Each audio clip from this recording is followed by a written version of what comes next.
Welcome to Tech Talks. Our security edition today is focused on Splunk SOAR's new app editor. Tech Talks is a series of short webinars that are deep dives for technical practitioners. We value you, our customer, and want you to continue in your Splunk journey. Our experts help create these best practices, and we want you to leverage them in your daily role. I'm Olivia Courtney, a Security Product Marketing Specialist, and today I'm joined by my colleague Ian Forrest, Principal Product Manager for SOAR. Today we will explain Splunk SOAR apps. We'll show you how to access all Splunk SOAR apps through Splunkbase. We'll introduce Splunk SOAR's app editor and demo how to use it. And then we will cover additional resources available to help you take advantage of Splunk SOAR capabilities. We'll also be available for Q&A throughout over the Q&A widget within your screen. So let's get started. Your security team is obviously using many different security tools from different vendors. And when you respond to a security incident, each one of those tools plays a different role. Depending on the event, there's a specific workflow or sequence of actions that each tool should perform. Splunk SOAR integrates with all of those tools through apps. These apps enable Splunk SOAR to direct all of those other tools to perform actions in a particular sequence. For instance, tell VirusTotal to check file reputation, or tell your Symantec endpoint security to quarantine an endpoint. So Splunk SOAR is allowing the security team to coordinate all of those workflows across your tools. Splunk SOAR supports over 350 apps. If you have a tool that we don't have an app for, we can build it, or you can build your own within our app builder. As long as it has an API on the back end of it, we can integrate it with it. And across those 350 apps, we can perform more than 2,150 different actions, and that number continues to grow every day. We recently asked ourselves, how do we make SOAR apps easier for analysts? Splunk SOAR apps are now available on Splunkbase, amongst our extensive ecosystem of partner and community-built technical integrations. This provides you with a one-stop shop to extend the power of SOAR. So if you're interested in learning more about SOAR apps, all are available to view on Splunkbase. Let's jump into the interface and show you how to find them. If you've used Splunkbase before, this screen will look familiar to you. But in addition to Splunk SOAR apps now on Splunkbase, you'll also be happy to see the website's new layout. Click this pink button on the top of the screen to check it out. Now you're on the new home screen. From here, you can search for Splunk SOAR apps in the Find an App section. You can check out curated collections like Getting Started for Security in the Collections tab. And you can click on the Apps tab to see all of the apps available to you. Now to see just the Splunk SOAR apps, simply click the SOAR button under Platform. This will filter down our extensive ecosystem of partner and community-built technical integrations across the Splunk portfolio to just SOAR, providing you with the one-stop shop to extend the power of automation. I'm going to pass this over to Ian to show you more about another one of our new features. Thanks, Olivia. One of the great things about the SOAR product has always been the open app ecosystem. And with the new in-platform app editor, we make it easier than ever. So what you can see here is the new in-platform app editor provides sort of like a mini IDE within the product. We can see basic information about our apps. We can see dependencies, configuration details, actions. We can see the code and also some console output. The goal of this is so I can see how does the app function, what API calls is it making, and how might I better use it, knowing the full capabilities. In addition, I can now more easily update and extend the apps. So I have a whole framework for being able to add functionality without ever having to leave the product. I don't have to do this in my own IDE. I can literally do this within the SOAR product, create it, create a draft, and then publish it. And then beyond that, if I wanted to create an entirely new app, of course, I can use this app editor for that as well.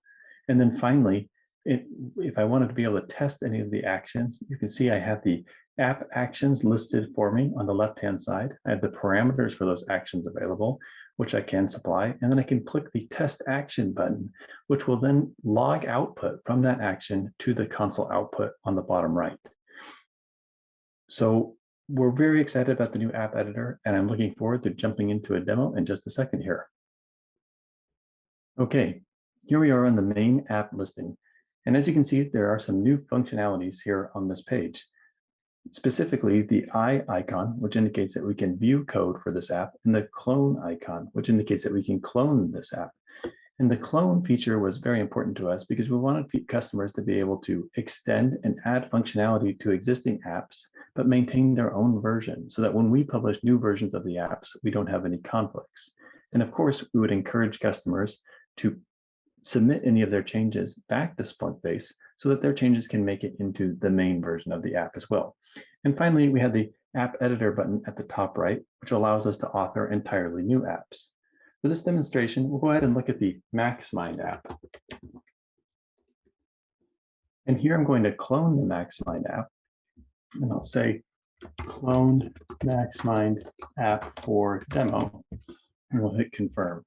And one of the neat things that happens when cloning an app is that it'll say, hey, there are assets configured for this app already. Do you want to create a copy of those assets as well? And we'll go ahead and do that and say, let's clone the MaxMind app and hit confirm. And here we can see my mini IDE appears. On the right-hand side, I have the code that supports this app. I have a console output area for showing me any of the debug output from when I execute this action. I have the ability to select an asset,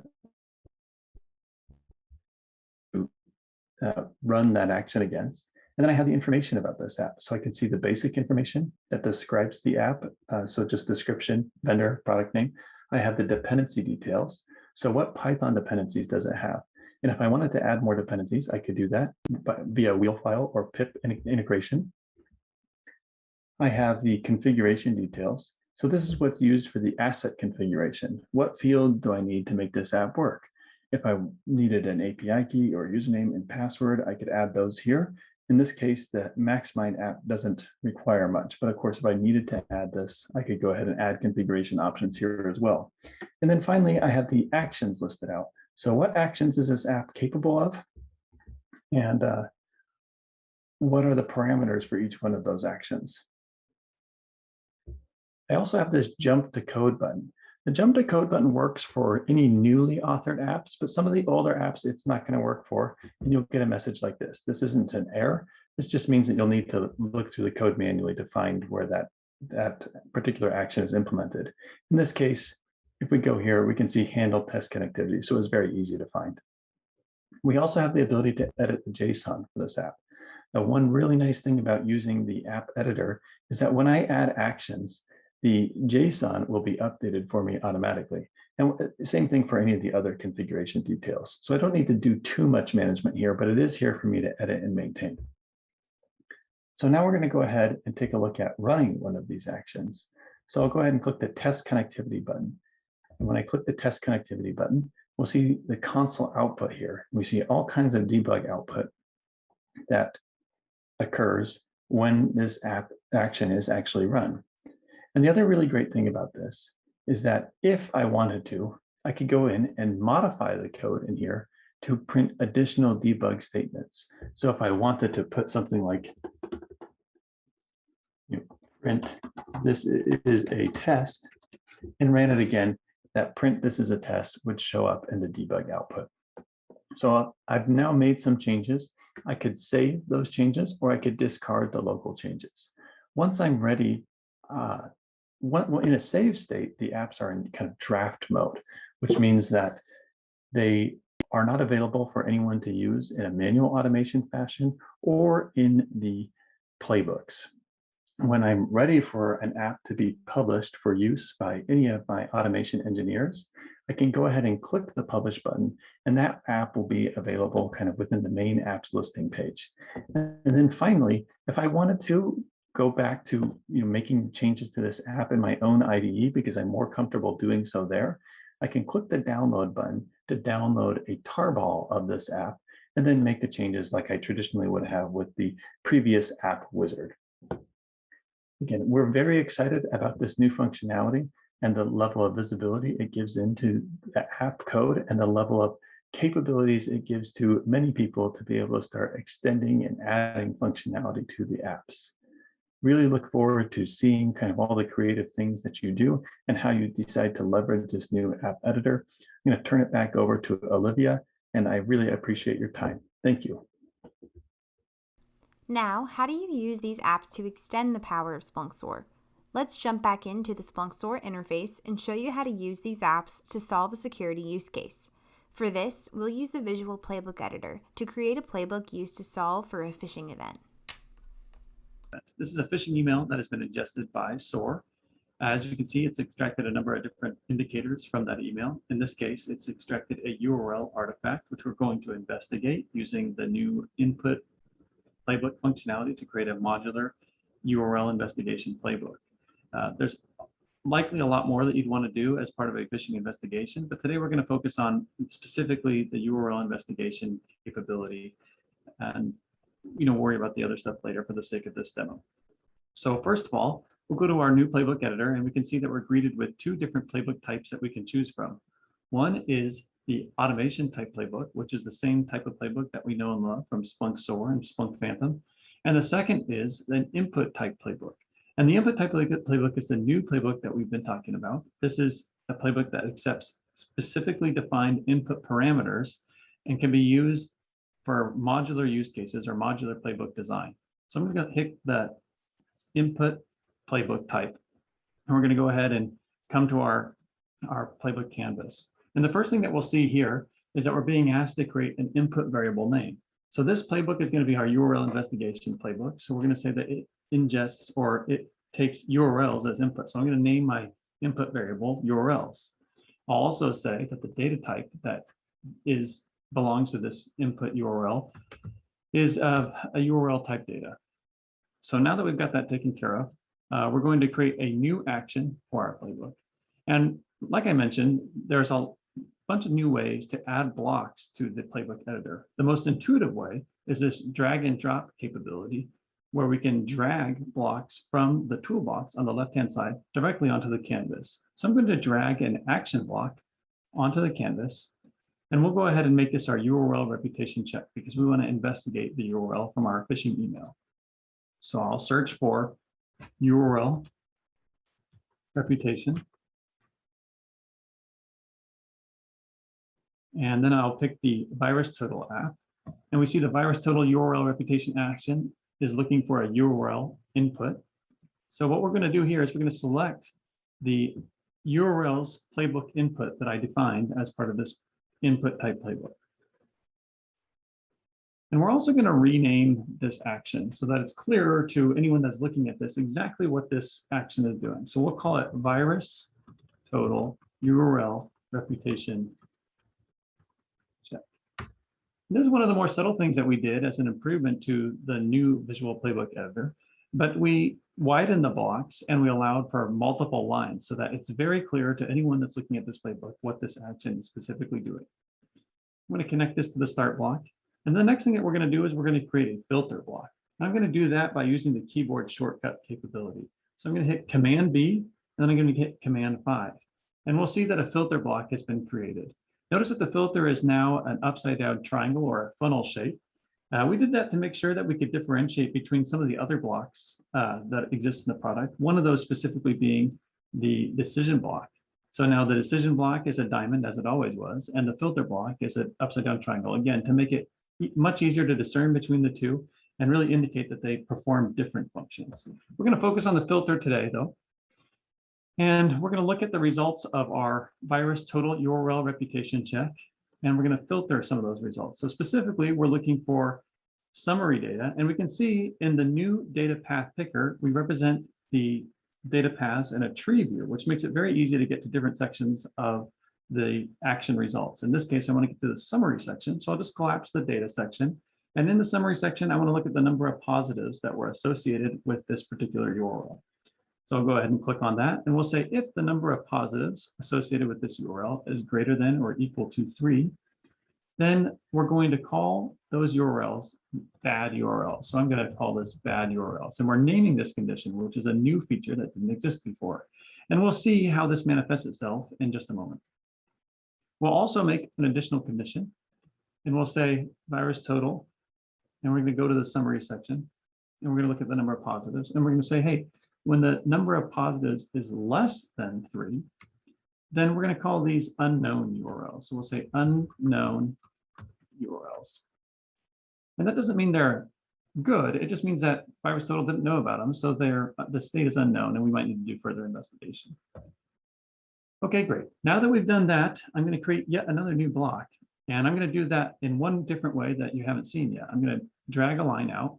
And this is similar to the old way, except we get this mini map. And what I'm going to do next is create a utility block. The utility block is a new block that didn't exist before, where we combine what were previously called new custom functions and API blocks together into one block type.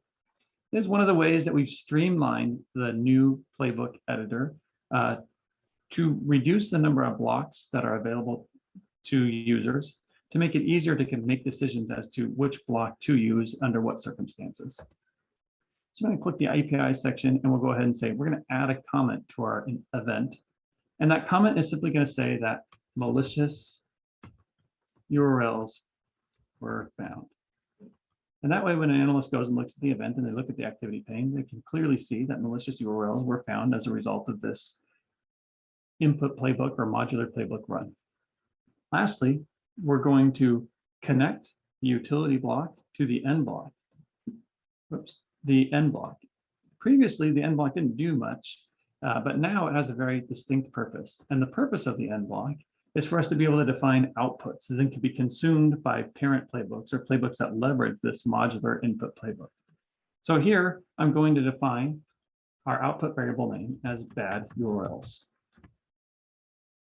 And I'm going to supply the bad URLs output variable with the results of our filtered output. So we'll say the VirusTotal action results that have positives greater than or equal to 3, we're going to say those are our bad URLs, and then can be used by parent playbooks that leverage this modular playbook.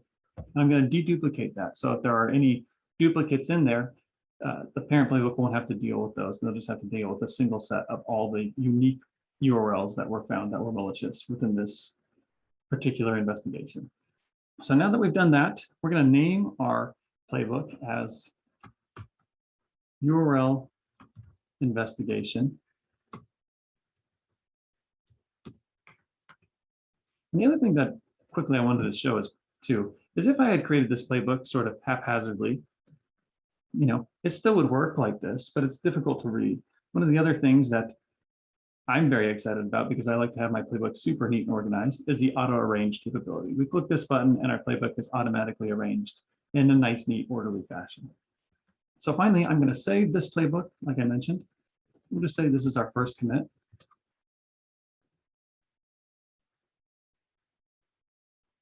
And now that we've done that, we've successfully created our first modular playbook, this URL investigation playbook that can be used anytime that we want to investigate URLs. So the next thing that we're going to do is we're going to create a parent playbook that actually leverages this modular URL investigation playbook.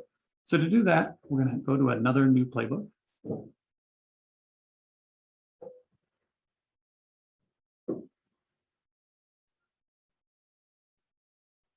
And here we'll see we get the select that playbook type again of automation or input. And in this case, we're going to say this is an automation type playbook because we want this playbook to execute every time we get a phishing email.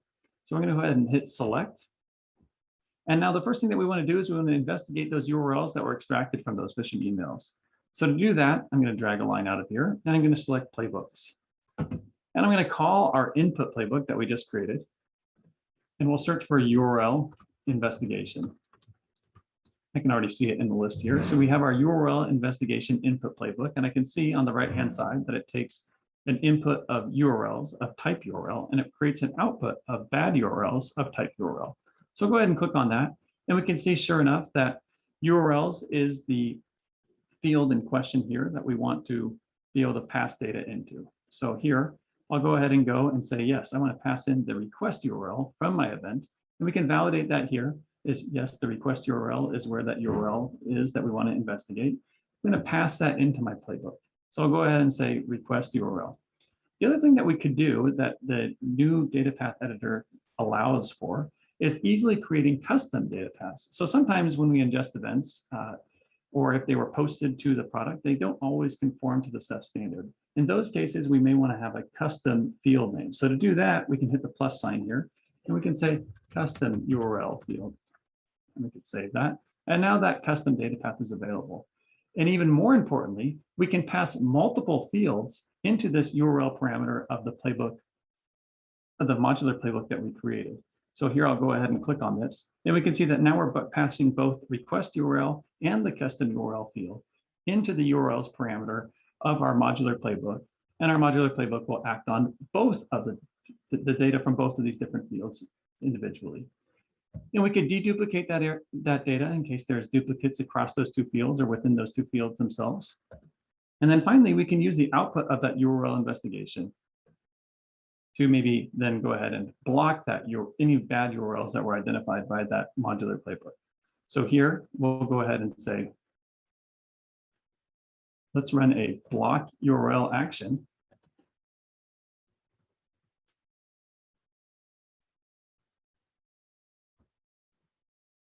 With Zscaler.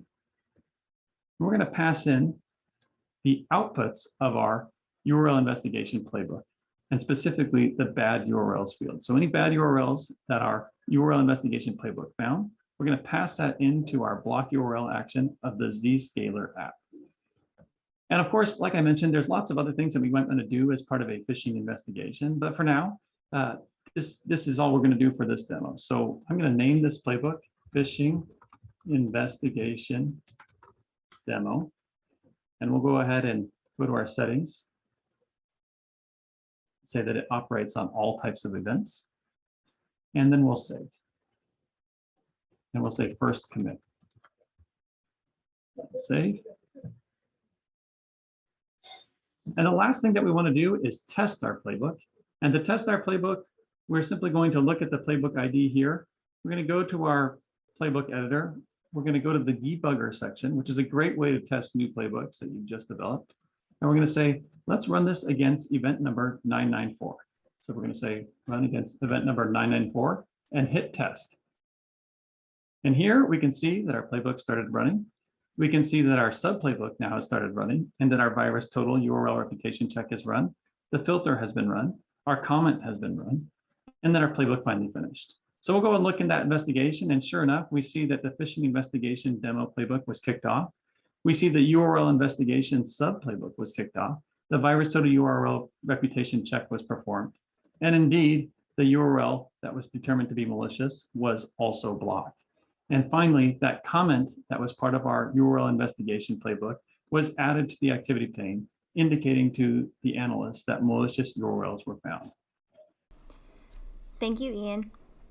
Now we wanted to share some quick resources available to help you continue your journey.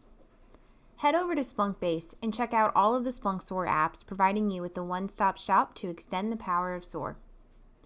Our .conf session, Splunk SOAR, Automation for the Modern SOC, provides an overview of these features and many others you can leverage within Splunk SOAR. The Splunk SOAR homepage stays up to date on all things Splunk SOAR, and you can click to pretty much anything from it. And the Splunk community page is a great way to stay connected with the latest Splunk SOAR happenings and conversations. An incredible community of Splunk users on our community site. You can search the answers section on Splunk SOAR. You can continue the conversation for this talk within the discussion section called Tech Talks, where you'll find all the additional resources. And finally, there's Splunk Ideas, where you can submit new product enhancements or vote for current ideas from other customers. We really appreciate you taking the time out of your schedules to join us today. Please tune back in for future Tech Talks. We're excited to share this series with you.